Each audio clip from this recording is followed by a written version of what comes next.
मैं हूँ रितु और आप सुन रहे हैं रितु की कहानियाँ। आज की कहानी बहुत ही डरावनी है। ये कहानी एक भूखे कस्टमर की है। तो चलिए कहानी स्टार्ट करते हैं। रात के 10 बजे थे।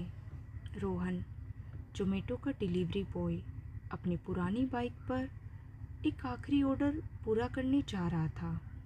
ऑर्डर था 2 पनीर पुलाव, एक चिकन बिरयानी। कस्टमर का पता था कृष्णा विला, खंडर मार्ग नंबर 13। उसने कभी ये जगह सुनी नहीं थी, पर जीपीएस ने एक सुनसान जंगल के किनारे रास्ता दिखाया। हवा में सनसनाहट थी, बाइक की लाइट टिमटिमा रही थी। जैसे जैसे वह आगे बढ़ा, सड़क गायब होती गई। अचानक जीपीएस बंद हो गया। रोहन ने फ़ोन देखा तो स्क्रीन पर लिखा, तुम पहुंच चुके हो।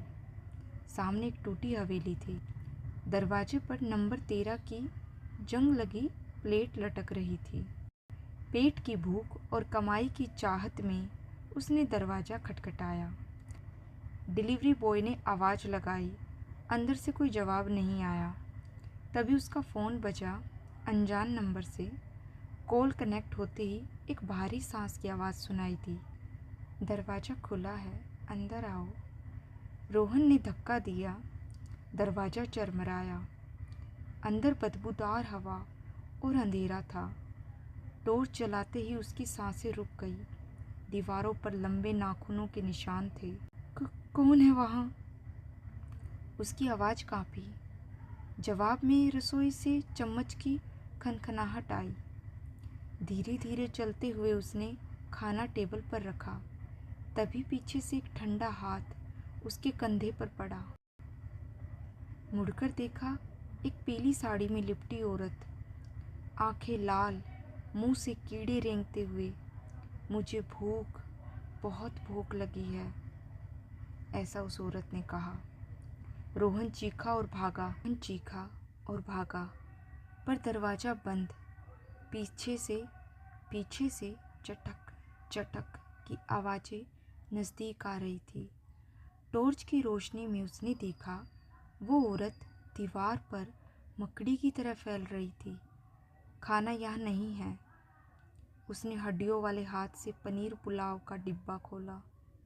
अंदर से कीड़े भरे हुए थे। रोहन ने खिड़की तोड़कर छलांग लगाई। पीछे से चीख, तुम्हारा ऑर्डर कैंसिल नहीं होगा। नेक्स्ट डे पुलिस को खंडर में रोहन का फ़ोन अगले दिन पुलिस को खंडर में रोहन का फ़ोन और खाली डिब्बे मिले। उसकी बाइक आज भी वहीं खड़ी है। रात को जीपीएस वाले फ़ोन पर अक्सर एक नया ऑर्डर आता है, एक जिंदा इंसान सर्व करो नंबर 13 पर। अगली शाम अर्जुन नाम का एक नया डिलीवरी बॉय रोहन की गुमशुदगी की अफवाहों को अनसुना करके कृष्ण विला का ऑर्डर स्वीकार करता है। उसकी जेब खाली थी और ऐप पर चमकता हुआ प्रोमो, रात के ऑर्डर पर डबल पेमेंट, उसे लुभा गया। ऑर्डर डिटेल्स, एक पिज़्ज़ा, एक्स्ट्रा चीज़ और एक जिंदा इंसान। ये कैसा मजाक है? अर्जुन ने फ़ोन फेंक दिया, पर पल भर में ही मैसेज आया, कैंसिल करोगे तो अकाउंट बैन होगा। उसकी नज़रें जिंदा इंसान वाली लाइन पर अटक गई। शायद कोई गलती है या फिर रोहन की कहानी सच थी। रात के 11:30 बजे अर्जुन की बाइक उसी खंडर मार्ग पर थरथरा रही थी। जीपीएस फिर से गड़बड़ा गया। स्क्रीन पर ब्लड रेड लाइनें टूट रही थी और एक आवाज़ गूंजी, तू मेरा है। कृष्ण विला अब और डरावनी लग रही थी। पर दरवाजे पर नंबर 13 की जगह नरक द्वार लिखा था। अंदर से सिसकियां और हंसी की मिली जुली आवाज़ें आ रही थी। अर्जुन ने पिज़्ज़ा का बॉक्स उठाया और अंदर घुसा। टॉर्च की रोशनी में उसे रोहन की बाइक दिखी, जंग लगी, सीट पर खून के धब्बे।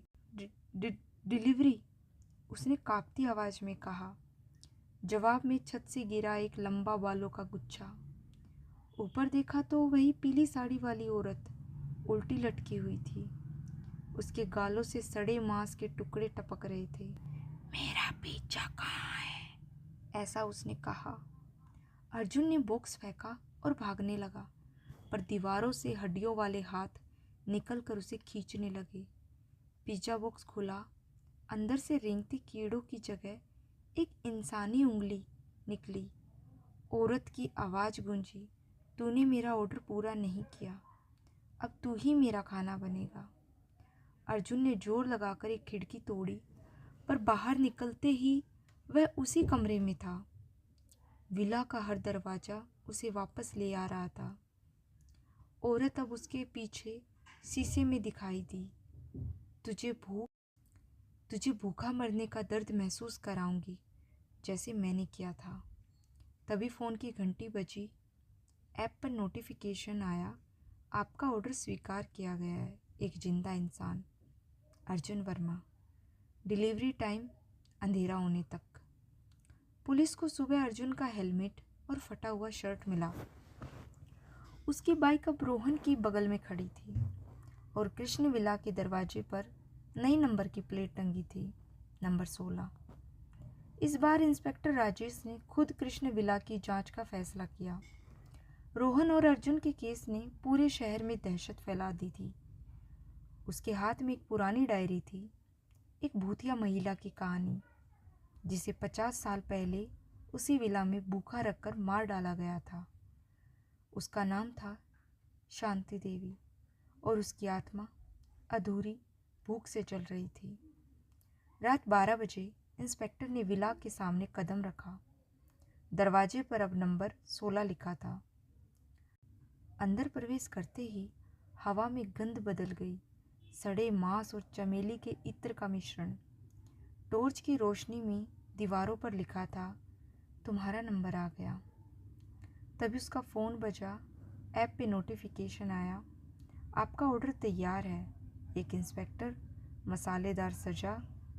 राजेश ने पिस्तौल निकाली। पीछे से एक आवाज़ गूंजी, तुम मुझे पकड़ नहीं सकते, मैं तो भूख हूँ। वो औरत शांति देवी अचानक शीशे में प्रकट हुई। उसकी आंखों से खून बह रहा था और पेट फटा हुआ, अंदर से कीड़े गिरते हुए। हर वो इंसान जो यहाँ आया मेरी भूख का टुकड़ा बना। वह चीखी, तुम्हारी पुलिस, तुम्हारे कानून किसी को नहीं बचा सकते। राजेश ने गोली चलाई, पर गोलियां दीवारों से टकराकर उसी की तरफ लौट आई। शांति देवी का शरीर टूटे हुए शीशों की तरह बिखर गया और फिर हर टुकड़े से उसकी छाया उभरने लगी। मैं हर उस आदमी को खाऊंगी जो मुझे भूखा छोड़कर गया। इंस्पेक्टर भागा, पर दरवाजे गायब हो चुके थे। कमरा घूमने लगा और हर कोने से रोहन, अर्जुन और पुराने सभी डिलीवरी बॉय के चेहरे दिखाई दिए। उनकी आंखें खाली, मुंह से चीखें फूटती हुई। शांति देवी की हंसी गूंजी, अब तुम भी मेरे मेहमान हो। सुबह होते ही पुलिस टीम ने विला के गेट पर इंस्पेक्टर की टूटी हुई घड़ी और खाली पिस्तौल पाई। नंबर 16 की प्लेट नीचे गिरी थी और अब उसकी जगह एक नई प्लेट चमक रही थी, नंबर 17। उस दिन के बाद ऐप पर हर रात नया ऑर्डर आता, एक ताज़ा शिकार, डिलीवरी पता वही पुराना। और अगर तुम कभी रात को जीपीएस खोलोगे तो एक आवाज़ सुनाई देगी, तुम्हारा ऑर्डर स्वीकार किया गया। इस चीज़ का कभी अंत नहीं हो सकता, वो सिर्फ एक नया खाना ढूंढती रहती है। ये स्टोरी आपको कैसी लगी मुझे कमेंट बॉक्स में बताइए। मेरे चैनल को सब्सक्राइब कीजिए और आपको किस टाइप की हॉरर स्टोरियाँ सुननी पसंद है मुझे ये भी कमेंट बॉक्स में बताइए। Thank you so much.